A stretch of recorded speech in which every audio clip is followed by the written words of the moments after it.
En algunas ocasiones el registro arqueológico parece señalar en una sola dirección, pero un análisis más completo, en el que se recojan también otros parámetros, puede ofrecer una interpretación más matizada de los hechos del pasado. Esto es lo que parece haber sucedido con la llamada crisis del siglo III, muy bien descrita en la historiografía tradicional, pero que hoy en día se analiza y cuantifica desde nuevas perspectivas. Para hablarnos de esta etapa de la historia, contamos con Raúl González Salinero, que es profesor de Historia Antigua en la UNED, y con Gonzalo Bravo Castañeda, catedrático de Historia Antigua en la Universidad Complutense de Madrid. El siglo III, una época que hoy los historiadores califican más que de crisis, de fluctuaciones.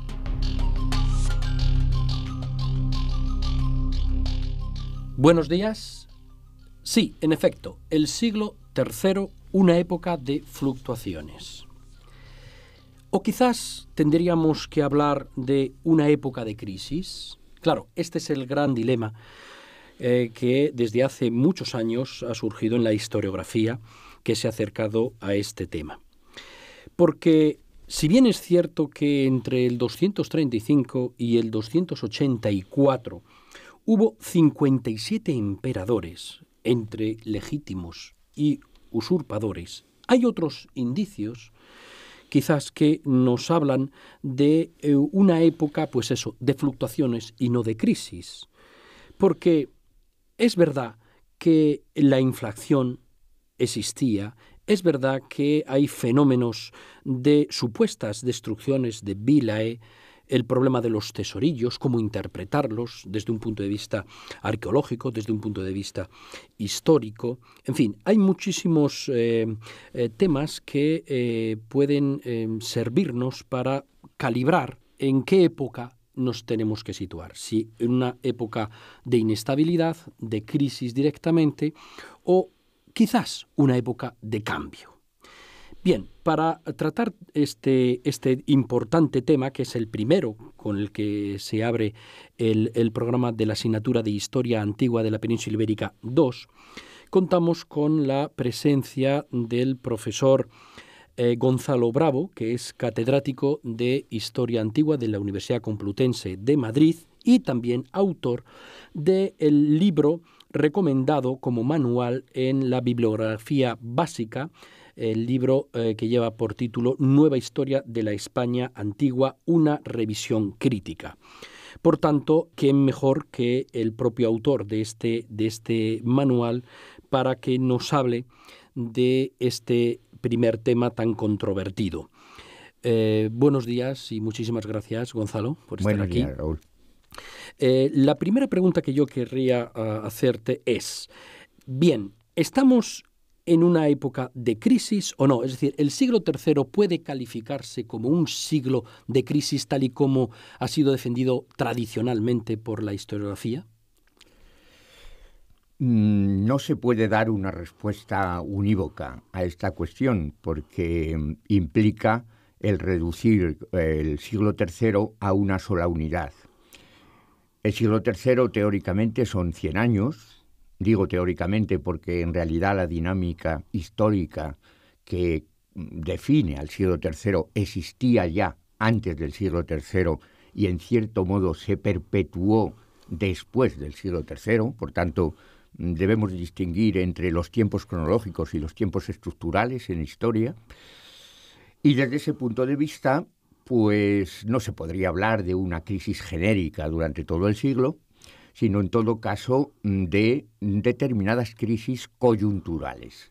Es decir, que en determinados momentos, en determinadas épocas, en determinados lugares, en determinadas provincias, pero no en otras, podríamos encontrar signos o indicios de crisis.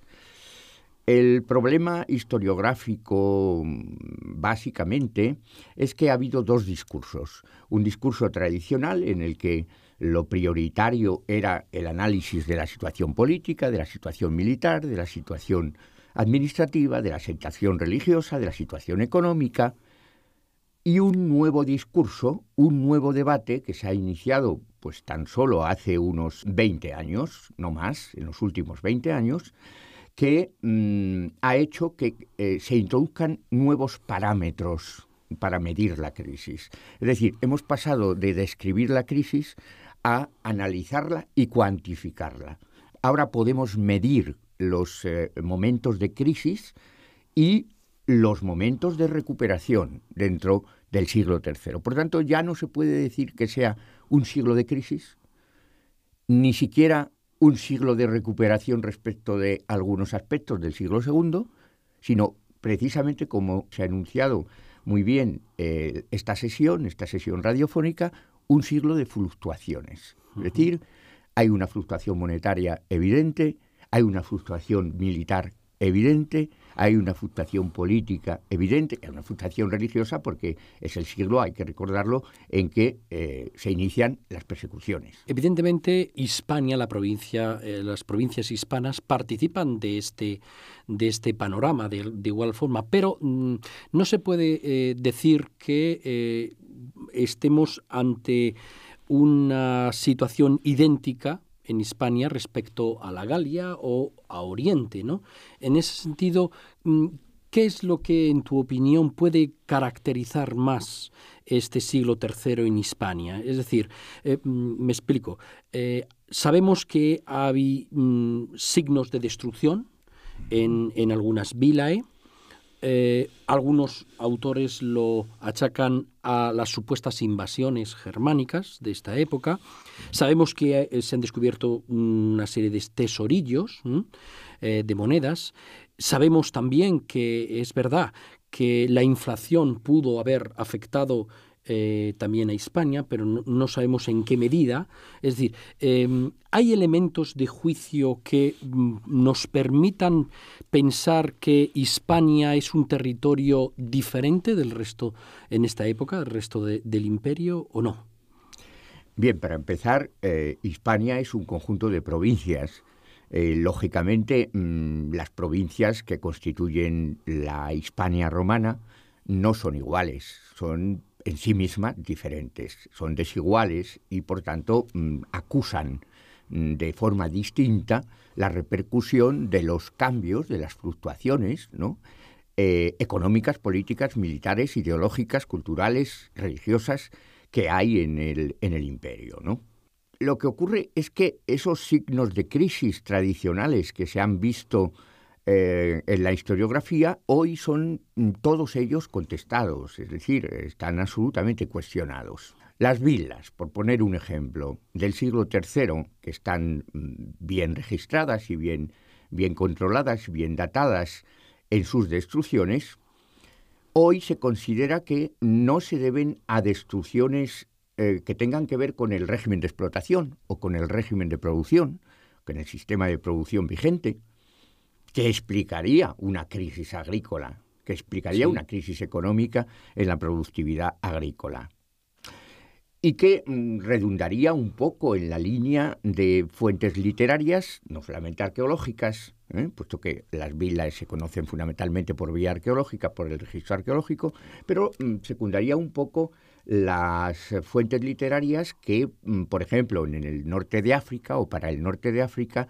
Cipriano de Cartago, precisamente hacia el 250 o 254, pues nos habla de que efectivamente los campos están yermos, los campos ya no producen, pero también dice que los marineros no navegan y que el ejército no hace campañas. Hay un componente retórico, ¿no? Por tanto, claro, sí. Hay que relativizar todos estos testimonios, ¿no? La conclusión entonces es, las vilas se destruyen, pero no por la crisis. Las vilas ni se destruyen tampoco por las invasiones, porque se vinculan esos dos hechos y podrían ser uno causa y otro efecto, ¿no?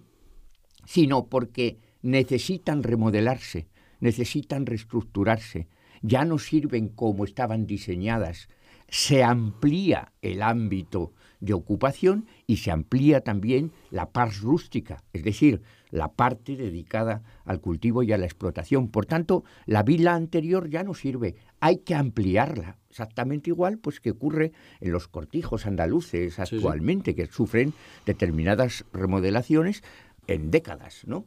Hay que hacer nuevas estancias, hay que mejorar las existentes y todo eso implica una destrucción previa. Claro, la arqueología lo que demuestra es que ha habido una destrucción, pero la arqueología no responde a por qué se ha producido esa destrucción. Es la historia la que tiene que responder a eso. Y nosotros, como historiadores, vemos que no tiene nada que ver con una supuesta crisis. Este es un caso. Vamos a las invasiones. Las invasiones, efectivamente, están más o menos atestiguadas o más o menos documentadas, pero no es segura la permanencia de los 10 años que supuestamente Orosio asigna a los germanos o a los grupos germánicos, germanos, celtas, en fin, no define muy bien qué tipo de germanos son en la península ibérica. Si realmente hubo una invasión, pues habría habido unos testimonios de destrucción de ciudades.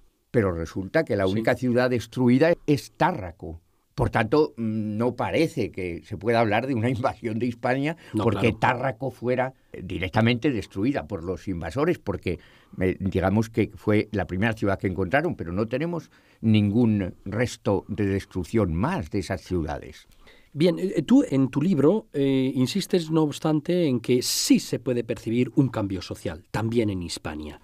Y eso es cierto, porque los grupos ecuestres están en ascenso, evidentemente van ocupando cargos políticos, cargos militares, especialmente a partir de Galieno, ¿no?, que sustituye a estos senadores por ecuestres en el gobierno de las provincias. Esto, sin embargo, no podría ponerse en relación con una supuesta crisis, sino con una dinámica de cambio en sí, ¿no?, en los cuadros dirigentes de la administración imperial. ¿Cómo se puede interpretar el origen, digamos, de estos cambios? ¿O son cambios progresivos que, de alguna forma, explotan en época de Galieno? Bueno, este es uno de los aspectos más novedosos del nuevo debate historiográfico sobre la crisis. Es eso que yo, desde hace algunos años, en un congreso en el que participé en la Casa de Velázquez, aquí en Madrid, que está publicado, evidentemente, en el año 1994, sobre ciudad y comunidad cívica en la Hispania romana, pues digamos que bauticé como la otra cara de la crisis. ¿Qué es esto de la otra cara de la crisis? Pues que la crisis es como una moneda, tiene una cara positiva y una cara negativa, o una cara y una cruz. ¿Y qué ocurre? Pues que las connotaciones negativas de la crisis han ensombrecido la cara de la moneda, que son la cruz, han ensombrecido la cara de la moneda. Yo me propuse precisamente en aquella ponencia que sostuve en la Casa de Velázquez demostrar que había tantos elementos positivos como negativos en cualquiera de los aspectos que analizáramos, y muy concretamente en lo social. Pero había que materializarlo. Era una idea interesante porque era novedosa, pero había que materializarlo. Y efectivamente en estos últimos años lo he materializado. ¿Cómo? Pues detectando que las nuevas familias que se incorporan, familias hispánicas estoy hablando concretamente, que se incorporan a la responsabilidad política, al negocio político, a lo largo del siglo III y fundamentalmente después de que los senatoriales se vean relegados por el edicto de Galieno del 262, que impedía que los senadores o hijos de senadores pudieran tener responsabilidades militares en las provincias y por tanto los gobiernos. Bueno, estas nuevas familias son algo así como la avanzadilla de la nueva sociedad que se avecina, que es la sociedad bajoimperial. Y a mí eso me parece un elemento progresivo, y por supuesto positivo de esta evolución social del siglo III. Por eso digo yo que hay elementos positivos en esa evolución. Perfectamente claro. Muchísimas gracias, Gonzalo. Gracias.